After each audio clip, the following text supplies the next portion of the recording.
भक्त की गर्दन यदि श्रद्धा से झुके तो ठीक, अगर जबरदस्ती से झुका दिया तो तुम झुकाने लायक नहीं रह जाओगे। ये भी ध्यान रखना कि जब आपने देखा नहीं उनको, उनसे बात नहीं हुई और आप उनके जनों से बात सुनकर उनकी तरफ चल पड़े, इस बात से हरि आपके ऋणी हो जाते हैं।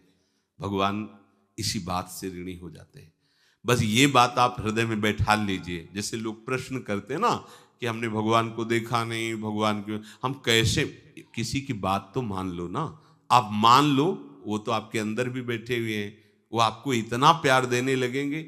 जहां कोई सहायक नहीं होगा वहां हरि आपको दिखाई देंगे। देख लेना, बिगड़ी ऐसे क्षण में बन जाती है, ऐसा लगता है गला कटा तो वो तलवार गले तक आएगी, हार बनकर सुगंधित फूल बन जाएगी, पर गले तक आने आने तक तुम्हारी निष्ठा देखी जाएगी।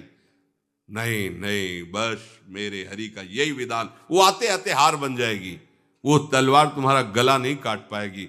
तुम्हें तुम्हारे पिता की कसम है, वीडियो को लाइक करो और चैनल को सब्सक्राइब करो। धन्यवाद। रण चापती रहती, क्या चाहिए तुम्हें, क्या चाहिए? आप सच्ची माने, क्या मतलब कितनी मलिनता छा गई है। हम इसको मार देंगे तो 2 लाख रुपए मिल जाएंगे, ये कर देंगे तो, अरे भैया अगर तू हरि नाम जपेगा तो इसकी कीमत नहीं है, कीमत नहीं, अमूल्य वस्तु है। इसके ब्याज में तू कुबेर बन सकता है। मूल तो कभी खत्म होता ही नहीं है, ब्याज में तू ब्रह्मा बन सकता है, बनना तो चाहे। भक्तजन तो कहते हैं नहीं चाहिए मुझे ब्रह्मा का पद, परमेष्ठी पद, नहीं चाहिए सम्राट पद, नहीं चाहिए योग की सिद्धियां, मुझे प्रभु आपकी दास्ता चाहिए। ये बात, कितना महासुख होगा उस भक्त को जो इन बातों को कह रहा है नहीं चाहिए मुझे, मोक्ष सुख नहीं चाहिए। वो ऐसे थोड़ी कह रहा है, श्रद्धा से नहीं कह रहा, अनुभूति से कह रहा है, मुझे नहीं चाहिए ये सब, इनमें वो सुख नहीं है जो आपके चरणों के समीप रहने में सुख है। नहीं सत्संग भजन नहीं हरि को, श्रवण न राम कथा अनुरागी, सुत बीत दार भवन ममता निसि सोवत अति न कबहु मति जागी। अरे तेरी बुद्धि सो रही है, जगा दे। पुत्र में, रुपया में, स्त्री में, मकान में, इसमें सबकी ममता होती है, सबकी, जितने सृष्टि में पैदा हुए, केवल सत्संगी की नहीं होती।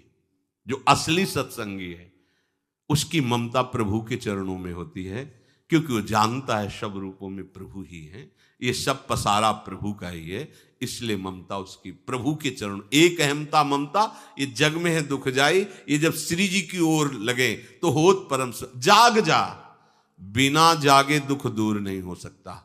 जैसे स्वप्न में हम देख रहे हैं कि समुद्र में डूब रहे हैं, अब जागृत में आसपास सैकड़ों नाव लगा दें तो बच जाएगा क्या वो? क्योंकि वो तो सो रहा है और वो स्वप्न में देख रहा है। अब हम नाना प्रकार के तैराकों को बाहर तैनात रखें तो उसको कोई सुख मिलेगा क्या? क्योंकि स्वप्न में उसको अगर सुखी करना है तो एक ही उपाय, जगा दे। जगा दो तो ना समुद्र रह गया ना डूबना रह गया। ऐसे ही संसार में मोह से ऐसे ग्रसित जीव है, भाई इतना ही सुख चार है, और उसी स्वप्न में वो दुख से निवृत्त होना चाहते हैं। अब हम बाहर से उनकी कामनाओं की पूर्ति करने वाली बात करें तो क्या वो सुखी हो जाएंगे क्या? इसीलिए कोई साधु जो भगवत मार्ग का पथिक है वो कभी सपोर्ट नहीं करेगा जाओ ऐसा, वो जाओ ऐसा ही है जैसे उस स्वप्न में समुद्र में डूब रहा है, बाहर से हम जल जहाज नाव तैराक सब लगा रहे हैं, लेकिन वो नहीं सुखी होगा, क्योंकि उसके सुख का कारण तब बनेगा जब स्वप्न हटे। स्वप्न तब हटेगा जब वो जागे। जो सपने सिर काटे कोई, बिन जागे दुख दूर न होई, तो उसको जगा दो। साधुजन क्या करते हैं? जगा देते हैं उसको। जागो, कहां मोह निशा सब सो निहारा, देखे स्वपन अनेक प्रकारा, यही जग जामिन जागे जोगी। योग भगवान से जो तुमने वियोग कर रखा है, तुम जगो। जे ही जगोगे तो जे ही जाने जग जाए हेराई, जागे जथा स्वपन भ्रम जाई। कोई नहीं यहां, एक कल श्लोक, मत्तः परतरम नान्यत किंचित अस्ति धनंजय, मेरे सिवा कोई नहीं। ये कब पता चलेगा? जागने पर। तो हमें ये बहुत कुछ दिखाई दे रहा है, स्वप्न है। उमा कहूं मैं अनुभव अपना, सत हरि भजन जगत सब सपना। तो बोले तुलसीदास हरि नाम सुधा तजी, सठ हठ पियत विषय विष मांगी। अगर कहीं संतों के पास भी गए तो क्या मांग रहे हैं?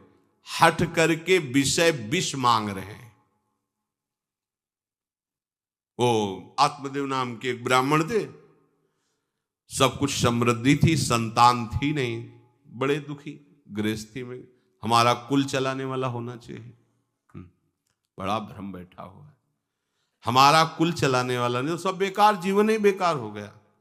बिना गुरु के यदि शास्त्र पढ़ोगे ना तो भ्रमित हो जाओगे। स्पष्ट लिखा, पुत नाम के नरक की उसको प्राप्ति होती जिसके संतान नहीं होती। अब तो गृहस्थ में बेचारा पड़े परेशान। उन्होंने सोचा इससे अच्छा है आत्महत्या कर लें। बहुत संतों के पास जाकर के यज्ञ करके सब अपनी कामनाओं की पूर्ति चाहते, दान पुण्य दे करके। उसने भी जितना उपाय हुआ किया, नहीं हुई संतान। मरने के लिए जंगल में, उधर से एक सन्यासी जी आ रहे थे, देखा साधु तो ब्राह्मण तो थे, उठे प्रणाम किया, देखा उनको उदास क्यों हो? उनका महाराज उदास ही नहीं, मैं तो आत्महत्या करने आया हूं यहां जंगल में। अरे ये तो महापाप है, आत्महत्या तो बड़ी दुर्गति का कारण है। बोले महाराज अगर आप बचाना चाहते हो तो आप कृपा करो। क्या क्या चाहते हो? बोले हमारे पास सब कुछ है, बेटा नहीं दोगे तो हमारा जीवन बेकार। तो उन्होंने अंतर्दृष्टि से देखा और कहा 7 जन्म तक तेरे पुत्र नहीं भाग्य में तेरे लिखा है। तो उसने कहा फिर तो अभी मरते हैं, आत्महत्या करते हम 7 जन्म की बात, हम 7 दिन नहीं जिएंगे, हमें पुत्र चाहिए। संत का दयालु। देखो जिनके पास तपस्या और भजन का धन होता है, जब भगवान अधीन है तो कुछ भी कर सकते हो, कुछ भी कर सकते हैं। प्रारब्ध मिटाना कोई बड़ी बात नहीं। प्रारब्ध जानते कोई देवता थोड़ी है, तुम्हारा पीछे का किया हुआ कर्म है। और इधर जोर का भजन है, भजन के प्रभाव से कर्म को नष्ट करने में देर थोड़ी लगती है। ये तो अच्छे शुभ कर्म करो तो तुम्हारा प्रारब्ध बदल जाएगा। भजन का प्रयोग प्रारब्ध बदलने के लिए थोड़ी है। पर वो ऐसा हट किए तो उनका देखो, हट करने से लाभ नहीं मिलता है। उनका हमें उपदेश नहीं, हमें पुत्र चाहिए। अगर आप भगवत प्रेरित होकर यहां आए हो तो आप हमें। तो उन्होंने तपस्या के बल से फल की रचना की और कहा जाओ अपनी पत्नी को ये फल पवा दो और इससे निश्चित पुत्र होगा। बहुत प्रसन्न, अब कामना पूर्ण थी तो देख लो, प्रभाव देखो कामना का। प्रसन्न हुए आए। धुंधुली नाम था उनकी पत्नी का, नाम भी बहुत बढ़िया था, धुंधुली। वो कहा कि देखो ये फल खा लो, तुम्हारे संतान हो जाएगी।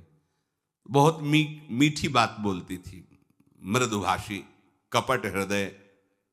अलग अलग क्षेत्र होता है, हृदय कपट और मुख में मीठी बात। बहुत संभल के व्यवहार करना चाहिए ऐसे लोगों से। मधुरिया बानी, मीठी, क्या मृदु भाषा। नहीं प्रीतम, आप चिंता मत करो, फल ऐसे थोड़ी खाया जाता है, नहा धो के पवित्र होके फिर। हाँ उनका ये बात, तो आप अपने काम में लगो, हम पा लेंगे ऐसा। अब आपको विश्वास है? बोले विश्वास तो है, इसमें क्या विश्वास, आप भी तो चाहती ना पुत्र हो। बोले हाँ। वो जो ही गए सो अपनी बहन को बुलाया और कहा सुनो, अभी तो हम 4-5 रोटी कढ़ी चावल सब पा लेते हैं, पूड़ी खीर पुआ। गर्भ रहेगा तो पेट तो उसी से भरा रहेगा, तो हमारा भोजन रुक जाएगा। हाँ ये तो बात है। जब पेट बढ़ेगा और अगर घर में आग लग गई तो फिर हम भाग नहीं पाएंगे, तो हम जल जाएंगे। ये निगेटिव सोच वाले लेते। और पंडित जी तो इसी बात में लगे हैं कि गर्भ रह जाए तो क्या करें, तुम्हारा हम खाएंगे तो है नहीं पक्की बात, पर करें तो क्या करें। पंडित जी को कैसे समझ? उनका देखो एक बात है, हमारे गर्भ है, हमारे कई लड़के हो चुके हो, गरीबी है ही है हमारे यहाँ, तुम कुछ पैसा दे देना और ये नाटक करना कि मैं गर्भवती हूं। बच्चा समय होने पर हम पहुंचा देंगे, हम घोषित कर देंगे हमारा बच्चा मर गया। तो पंडित जी को तुम नाटक में बताते रहना कि गर्भ है, बच्चा हो जाए। पंडित जी कह देना बच्चा हो गया है। तो बोले दूध पिलाने की समस्या आएगी। तो बोले ये तुम कह देना कि पहला पहला बच्चा है, हमारे वक्षा स्थल में दूध नहीं, हमारी बहन का था तो मर गया बच्चा, तो उनको बुला लेती तो बात बन जाएगी, बढ़िया बात हो गई। परीक्षा के लिए फल गाय को खवा दो। गाय को खवाया, ठीक समय पर गोकर्ण जी प्रकट हुए, दिव्य तेजोमय बालक, कान केवल वो गाय के, बड़े ही विद्वान और भगवत भक्त संत के द्वारा। कहा था 7 जन्म तुम्हारे भाग्य में, बच्चा नहीं तो नहीं है, देखा गाय के हो गोकर्ण जी प्रकट हुए। उधर उनके जो बच्चा पैदा हुआ वैसे ही नाटक के द्वारा पहुंचा दिया गया, वैसे ही पूरा जैसा पहले पक्का हुआ। अब उसने कहा कि हमारे तो स्तनों में दूध नहीं, हम अपनी बहन को बुला लें, उनका बच्चा मर गया। हाँ हाँ, हमारा बच्चा स्वस्थ होना, आप बुला लो, उसको हम धन भी देंगे, वो हमारे बच्चे की सेवा कर। अपने नाम से जोड़ करके उसका नाम रखा धुंधकारी, धुंधुली और धुंधकारी, अज्ञान का साक्षात स्वरूप। और जैसे ही वो अवस्था बढ़ती गई तो उसके पापाचरण बढ़ना शुरू हुए। बच्चों के साथ खेलता, खेलते हुए बच्चों को उठा लेता और कुएं में डाल देता, मतलब घोर अत्याचार। गोकर्ण जी हर समय भजन साधन शास्त्र स्वाध्याय। जब और बड़ा हुआ तो माता जी को अपने डंडों से रोज पूजन करता, पिताजी को गाली लात थप्पड़। पिताजी तो रो पड़े। गोकर्ण जी से कहा कि बेटा हमारी गाय से प्रकट हुए पर भरोसा आप ही का है, बचा सकते हो। तो बोले पिताजी जाओ यहां से, भाग जाओ यहां से, एकांत जंगल में जाकर भगवान श्री हरि का भजन करो। उन्होंने 2 श्लोकों में उपदेश किया। दूसरा श्लोक ये, धर्मम भजस्व सततम त्यज लोक धर्मान, सेवन सदा साधु पुरुषं जहि काम तृष्णाम, अन्यस्य गुण दोष चिंतन मास मुक्त्वा, सेवा कथा रसम हो नितराम पिबत्वम। हे पिताजी, अब तुम लोक धर्म का त्याग करके भागवत धर्म को स्वीकार करो, एकांत में जाकर साधु महापुरुषों के संग से उनके उपदिष्ट उपदेश के अनुसार आचरण करो, प्रभु की लीला कथा सुनो, ना कोई कामना ना कोई तृष्णा, किसी के गुण दोष का वर्णन मत करना और सदैव भगवत सेवा भावना में रहना, इसी जन्म में तुम्हें भगवत प्राप्त। वो तो उधर गए, इतनी पिटाई की उसने माँ की कि माँ कुएं में गिरकर आत्महत्या कर ली। फिर तो मनमानी आचरण, कुछ वैश्याओं को रखा और चोरी करके लाया। वैश्याओं ने सोचा किसी दिन पकड़ा जाएगा ये और हम, तो उसके हाथ पैर बांध दिए चारपाई में, ला के मुख में अंगार ढाल, वो मरा भयानक प्रेत। कामना ने क्या किया, सर्वनाश। किसी को हरि विमुख होकर कभी सुख मिल सकता है? आप संतों के पास जाइए, अपनी कामना रखिए। हम ये नहीं कहते कि कामना तुम त्याग पाओगे, कामना रखिए, भगवान के पास जाइए, अपनी कामना रखिए, क्योंकि आप कामना से युक्त हैं। पर छूट इतनी दे दीजिए कि जिसमें हमारा मंगल हो वो करना। जैसे नारद जी भगवान से अपनी कामना रखते हैं कि हमारा ब्याह करवा दीजिए, और बाद में एक छूट दे देते हैं कि जेहि विधि होए नाथ हित मोरा। तो हरि को अच्छा लगेगा, गुरुजनों को अच्छा लगेगा कि इस कामना से इसका कोई जीवन बाधित नहीं होगा, वो पूर्ण भी कर देंगे। और अगर लगा कि इसका पतन हो जाएगा तो आप रोते रोते भी कामना की पूर्ति नहीं करेंगे। उत्तम बात तो ये है कि कामना हरि की प्राप्ति की करो, वो सर्व सुख स्वरूप है। किसी का अन्य आश्रय अन्य बल ना लेते हुए अपने श्यामा श्याम के चरणों का आश्रय लेकर निरंतर भजन करो तो ये अनुभव हो जाएगा कि सुख किसे कहते हैं। अभी तुम्हें परिचय ही नहीं मिला, सुख किसे कहते हैं। सुख सच्चिदानंद है, सुख एक रस है, सुख अविनाशी है। वो सुख सदैव बढ़ता रहता है, घटता कभी नहीं। एक रस होते हुए भी प्रतिक्षण वर्धमानम है, कभी कभी अंत नहीं होता इस सुख का। ऐसे अनंत सुख के लिए हमें मनुष्य जन्म मिला है। प्यारे, इसे मत खोइए। हर समय राधा राधा राधा राधा राधा, और किसी को दुख मत दीजिए। कोई गंदा नशा मत कीजिए, कोई गंदे आचरण मत कीजिए, गंदा भोजन मत कीजिए जिससे अन्य जीवों को कष्ट हो। ऐसा कोई भोजन स्वीकार मत करो। इसी जन्म में आप देख लेना, इसी जन्म में आपको वो वस्तु मिल जाएगी, निहाल हो जाओ। हम किसी पक्षपात की बात नहीं करते। अगर इस छाती को बचपन से अभी तक ऐसा, तो हम कह देते कि भाई आगे कुछ भी हो, कोई भी हमारी गलती हो, हम ये मान सकते हैं, पर हमें ये पता चला कि बचपन से आज तक जलता ही रहा, कभी शांति नहीं मिली, भागता ही रहा पर कभी विश्राम नहीं मिला। और हम ये आपको कह रहे हैं कि जैसा प्यार प्रभु वैसा अन्यत्र कहीं कभी कहीं नहीं मिला। और प्रभु के प्यार का मूर्तिमान स्वरूप हमारी प्यारी जू निहाल कर दिया प्रभु ने, प्यारी जू के चरणों का आश्रय और उनका परिचय देकर। पूछो बस, यहां वाणी मौन हो जाती है, प्यारी जू तो प्यारी जू। और हम ही नहीं, आप सब महाभाग्यशाली है। वृंदावन आए, राधा किशोरी जू के घर में आए और उनकी चर्चा सुन रहे, उनके सिद्धांत सुन रहे, कहीं ना कहीं आपके अंदर उनकी तरफ बढ़ने की इच्छा भी है। ये बहुत बड़ी बात है। बस इस इच्छा को, इस आशा को इतना बढ़ा लो कि कोई इच्छा न रह जाए, कोई आशा न रह जाए। हर समय निरंतर नाम जप करते रहो। तुलसीदास हरिनाम सुधा तज, भगवान नाम तज कर विष मांगते हो। सूकर श्वान श्रृगाल सरिस जन, जनमत जगत जननी दुख लागी। ए काहे को ऐसी गालियां सुनोगे, ये गालियां है। ये सुअर कुत्ता की तरह जीवन व्यतीत करते हो। धिक्कार तुम्हारी मां को जो तुम्हारे जैसा पुत्र जन्मा। अपनी इंद्री की पुष्टता के लिए दूसरों को मार देते हो, चाहे रसेंद्री चाहे जनेंद्री। इंद्रियों की पुष्टता के लिए जानवर जैसा बर्ताव करते हो। कैसा तुम्हारा जीवन है। केवल एक क्षण के सुख के लिए दूसरे को जला दिया, काट दिया, मार दिया। चाहे रसेंद्री का सुख चाहे जनेंद्री का सुख, एक क्षण के सुख के लिए उसका गला काट दिया, उसको रांध के खा रहे हो, उसके साथ भोग किया, उसको काट के फेंक रहे हो, उसको जला रहे हो। क्या तुमसे तो अच्छा सुअर कुत्ता है कि वो अपनी योनि के अनुसार बर्ताव कर रहा है। तुम मनुष्य योनि होकर ऐसे गंदे काम करते हो। सुधर जाओ। कैसी मलिनता छा गई है, कैसी मलिनता। अगर उनको शब्दों से बोलें तो बहुत बुरा लगेगा। इस शरीर में क्या है। अगर यहां से चमड़ी हटा दी जाए तो यहां मलाशय है, मल भरा हुआ है, मूत्राशय है, उनके द्वार हैं। संसार का सबसे बड़ा सुख यही माना जाता है। ये मल मूत्र का भांड शरीर चिकना रहे, स्वस्थ रहे और इसी को भोगने को मिले, बस यही तुम्हारी पूर्णता है। ऐ सुखरास स्वरूप भगवद अंश, तू इस प्रकृति के रचे हुए खेल में कभी तृप्त नहीं हो सकता। विचार करके देखिए, आपका मन कहां आपको फंसा रहा है। मल है तो मल द्वार है, मूत्राश्रय है तो मूत्र द्वार है। शरीर में कौन सी खास बात है।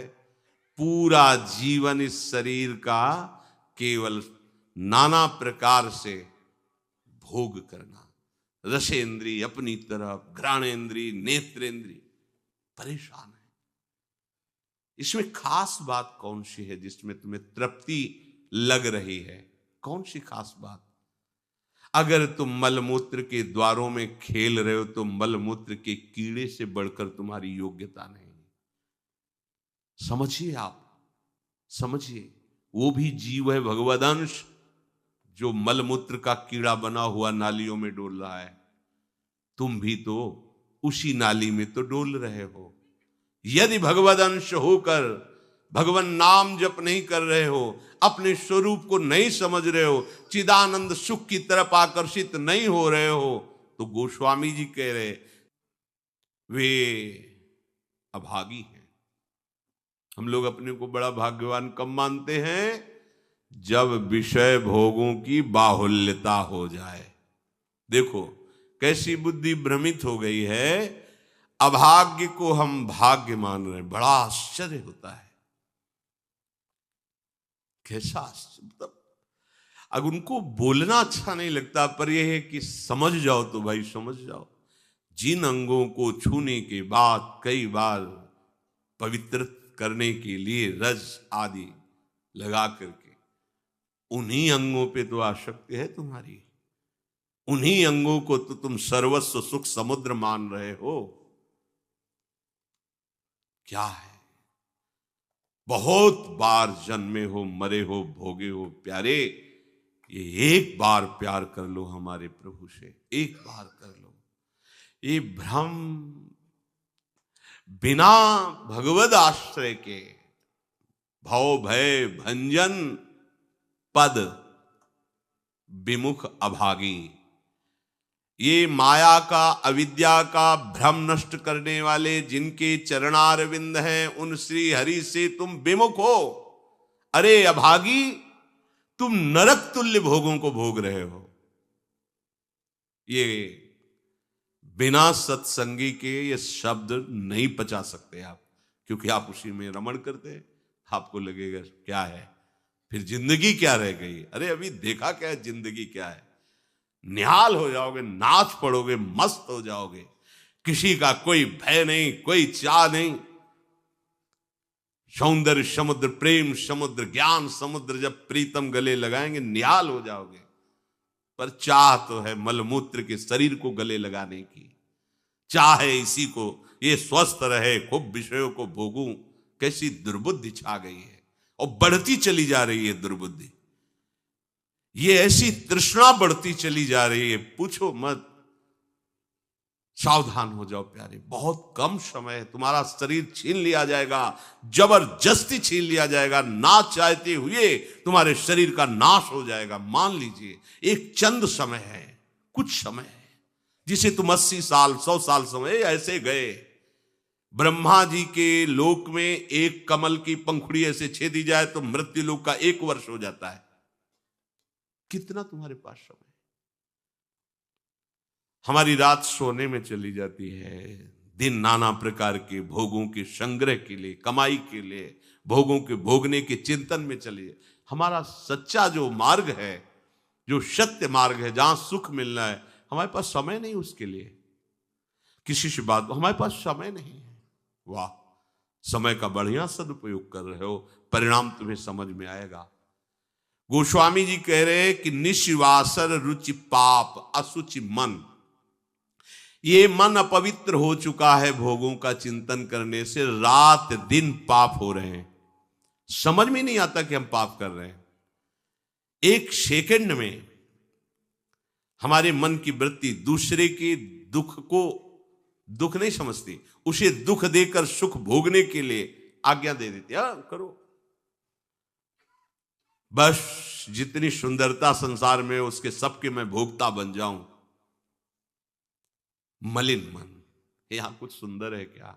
अगर एक दिन 10-20 बार सोच हो जाए, ऐसी दवा खवा दो, फिर उसी के देखो चेहरे की कांति कैसी हो जाएगी। अगर 2-3 दिन हालत चलती रही, देखने लायक नहीं रह जाएगा चेहरा। इसको तुम कुछ खास समझते हो? पानी का बुलबुला फूटने में देर नहीं लगती, पर तुम कमा क्या रहे हो?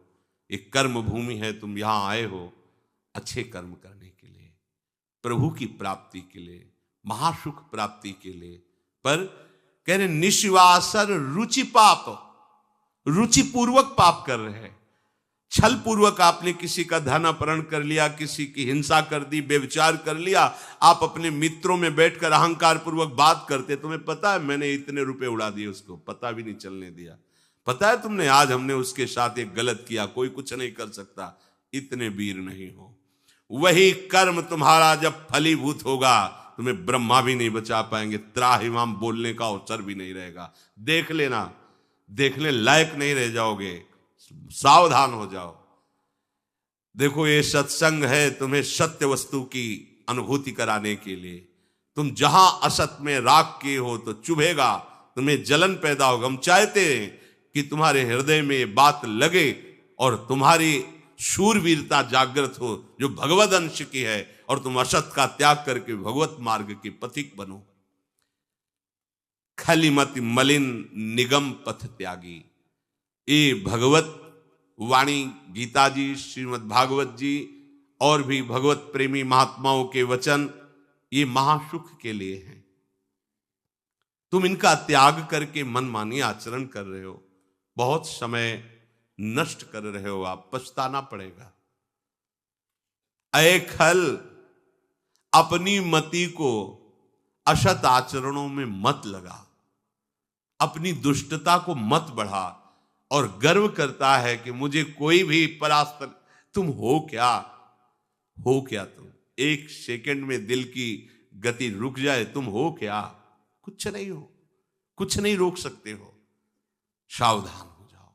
राधा राधा राधा, सावधान होकर चलोगे, महासुख स्वरूप तुम हो, तुम्हें किसी और सुख की जरूरत नहीं है।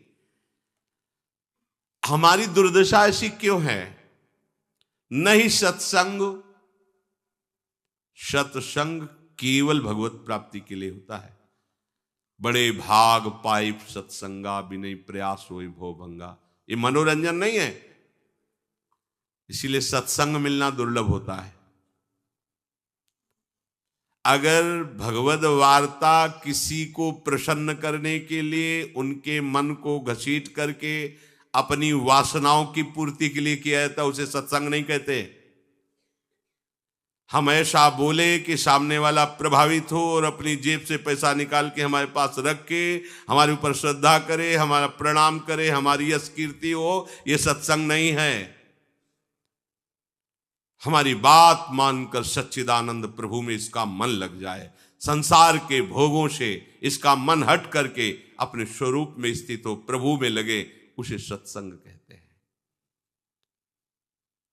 भक्ति स्वतंत्र सकल सुख खानी, और बिनु सत्संग न पावई प्राणी। सत्संग का क्या फल है? हरि से प्रेम हो जाना, संसार का राग नष्ट हो जाना।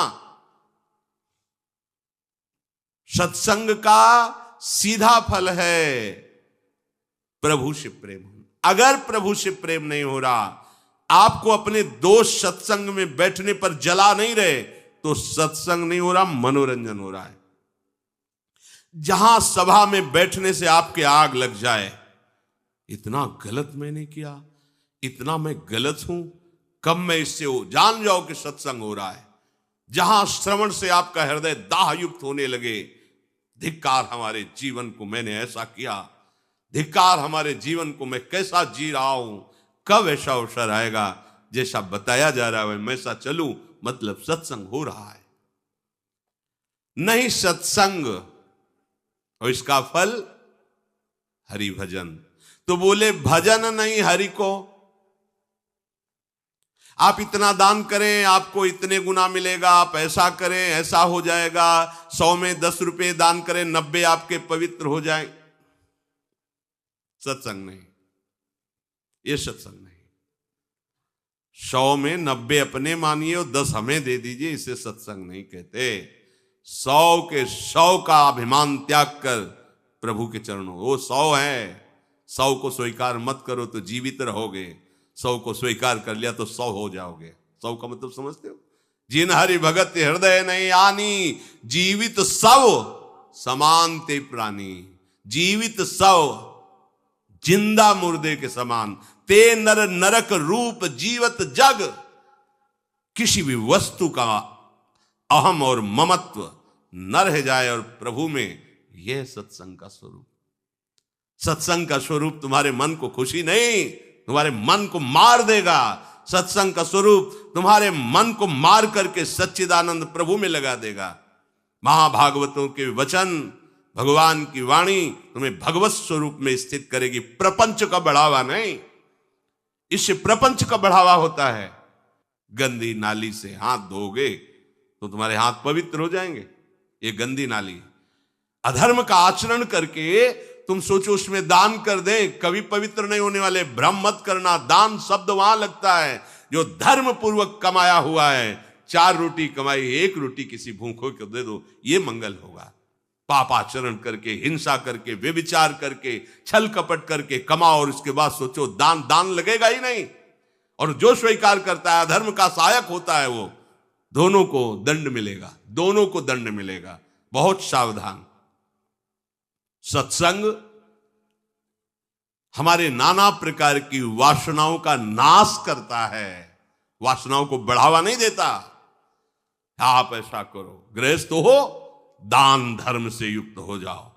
हां, देखो ना हरिपाल जी ने चोरी करके भगवान को रिझा लिया, बेमतलब का शब्द।